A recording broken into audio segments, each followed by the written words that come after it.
Welcome. In this video I'm going to show you how you can determine Cramer's V for a goodness of fit test using Python. Specifically I'm using JupyterLab and Python 3. So the Cramer's V is a possible effect size measure if you've done, for example, Pearson chi-square test of goodness of fit. Its formula isn't actually too complicated. It looks a bit scary, but this is the chi-square value that we should be getting from the chi-square test already. N is the total sample size, and df is the degrees of freedom, which is simply the total sample size. It's the number of categories minus 1. There's also an interpretation given by Ria and Parker. Those are rules of thumb, shouldn't be taken too seriously, can depend on the field where you're working in. So for the interpretation of how big of an effect it is. So let's dive in with an example. I'll be using a pandas data frame for that, so I'll need pandas.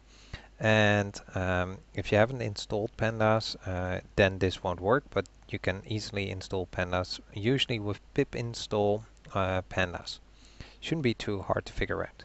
I do need to load my example data then, so I'm going to use that pandas pd and then read CSV. I get a small error because I need to clean some data there. But for the purpose of this video and just as an example, I need the marital status, so mar1 column.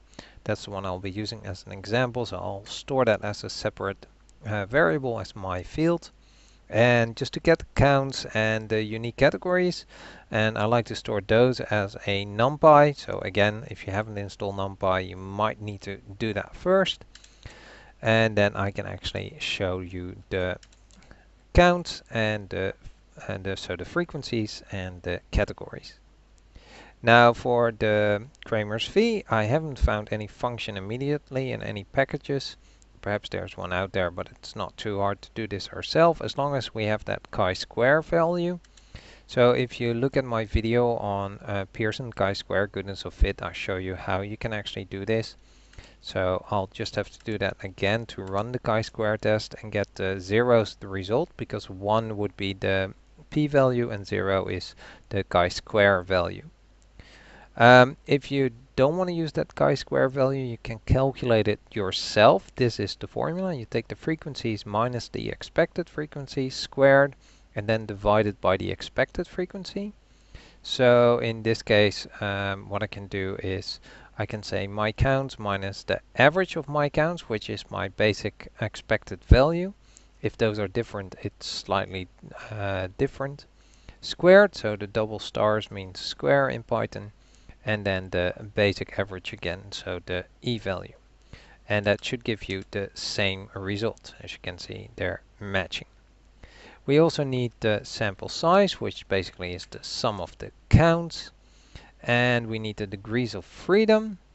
So that's the number of categories. So how many counts did I actually have? Minus 1. So that's going to be 4 in this case. I had 5 categories, minus 1 is 4. And then using that formula again, we can simply say the chi-square value that we have divided by n times the degrees of freedom. And then the square root is the same as raising something to the power of a half. So we get our Cramer's V. Using that table, we can actually see then that it's relatively strong. Or what we can do is we can simply let Python decide by using a lot of ifs and elifs, and that should give us the same result. I like to put everything into one function usually, so here's my personal take on Cramer V goodness of fit function.